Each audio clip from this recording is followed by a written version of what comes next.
ராகு கேது பெயர்ச்சி பலன்கள் என்னும் சிறப்பு நிகழ்ச்சியினை நாம் தினசரி ஒவ்வொரு ராசியாக பார்த்து வருகிறோம். இன்றைய தினம் துலா ராசிக்கு ராகு கேது பெயர்ச்சி எப்படி இருக்கும் என்பதை பற்றி பார்க்கவிருக்கிறோம்.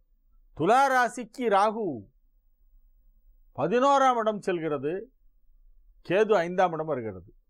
பொதுவாக ராகு கேது ஏதேனும் ஒன்று 11ஆம் இடத்திற்கு வந்தால் அது மிகப்பெரிய யோகத்தை கொடுக்கும். 12ஆம் இடத்திலிருந்து ராகு 11ஆம் இடம் நகர்வது நன்மைதான். லாபஸ்தானம் என்று சொல்லப்படுகின்ற அந்த 11ஆம் இடம் ஏகாதசஸ்தானம் இருக்கிறது, அது சிறப்பு வாய்ந்தது. ஜோதிடத்திலே மிகச் சிறப்பான ஒரு ஸ்தானமாக சொல்லப்படுவது ஏகாதசஸ்தானம், 11ஆம் இடம். எந்தெந்த கிரகங்களெல்லாம் நல்ல இடத்தில் இருக்கின்றனவோ அந்த கிரகங்களெல்லாம் செய்ய வேண்டிய நன்மையை அதிகம் செய்யட்டும். எந்தெந்த கிரகங்களெல்லாம் நல்ல இடத்தில் இல்லையோ அந்த கிரகங்களெல்லாம் 11ஆம் இடத்தில் இருந்தால் என்ன செய்யுமோ அதை செய்ய வேண்டும். இப்படி ஒரு ஆசீர்வாத மந்திரம். ஏஷாம் கிரகாணாம் சுபஸ்தானே ஸ்திதேஷு தேஷாம் கிரகாணாம் அதிசய அமோக சுபபல பிராப்திரஸ்து. ஏஷாம் கிரகாணாம் சுப இதரஸ்தானே ஸ்திதேஷு. எவ்வளோ கேர்ஃபுல்லாக வார்த்தைகளை போட்டிருக்காங்க பாருங்கள். அசுபன்ற வேர்டு வரக்கூடாதான். சுப இதரஸ்தானே, சுபத்தை தவிர மற்ற இடங்களிலே இருக்குமே ஆனால் பிற கிரகங்கள் அவையெல்லாம் 11ஆம் இடத்தில் இருந்தால் என்ன செய்யுமோ அதை செய்ய கடவுது அப்படின்னு ஒரு ஆசீர்வாத மந்திரம். அப்படின்னா 11ஆம் இடத்திலே இருக்கும் கிரகம் கெடுதல் செய்யாது அப்படிங்கிறத நாம் இதிலேருந்து புரிஞ்சுக்கணும். 11ஆம் இடத்திலே சனி, ராகு, கேது போன்ற கிரகங்கள் எல்லாம் இருந்தால் அது அதிக நன்மையை செய்யும். தீமை செய்ய வேண்டியதாக இருந்தால் கூட அது நன்மையாக மாற்றிவிடும். அந்த அளவிற்கு அந்த 11ஆம் இடத்து ராகு என்பது வலிமை வாய்ந்த ஒன்று.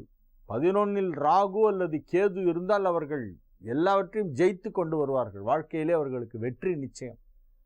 11ஆம் இடத்திற்கு ராகு வருகிறது, 5ஆம் இடத்திற்கு கேது வருகிறது.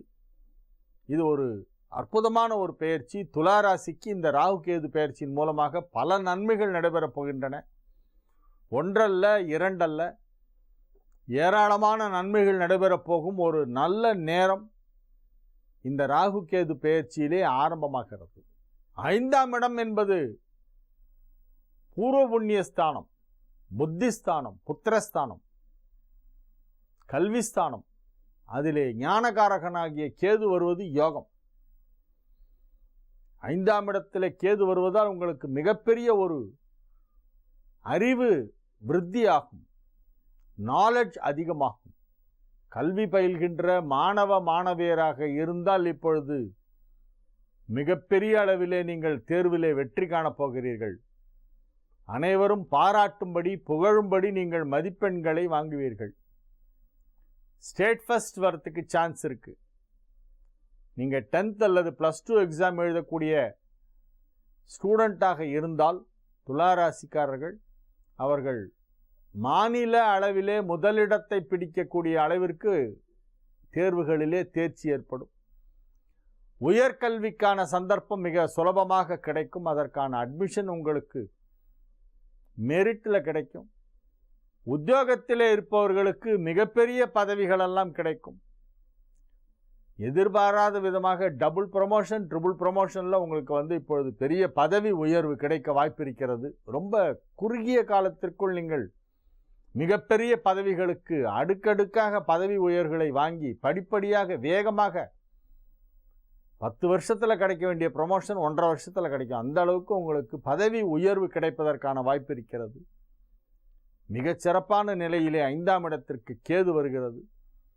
அனைத்து விதமான நன்மைகளும் நடைபெறுவதற்கு ஏதுவாக கிரகங்கள் எல்லாம் இப்பொழுது இருக்கின்றன. 12ஆம் இடத்திலிருந்து இப்பொழுது வக்கரகதியிலே குரு 11ஆம் இடம் சென்று ராகுவோடு இணையும் பொழுது 11ஆம் இடத்தில் குரு ராகு என்பது ஒரு பெரிய ஒரு யோகம். அதனால் உங்களுக்கு பல நன்மைகள் நடைபெறும். அதனால் ஒரு பெரிய செல்வ செழிப்பு ஏற்படும். லாபஸ்தானத்திலே குருவும் ராகுவும் ஒன்றாக இணைந்தால் மிகப்பெரிய ஒரு செல்வத்தை நீங்கள் பார்க்க முடியும். அது ஒரு மிக குறுகிய காலத்திலே மிகப்பெரிய செல்வத்தை அளிக்கக்கூடிய ஒரு கிரக சேர்க்கை, குரு ராகு சேர்க்கை 11ஆம் இடத்திலே என்றால் அவர்கள்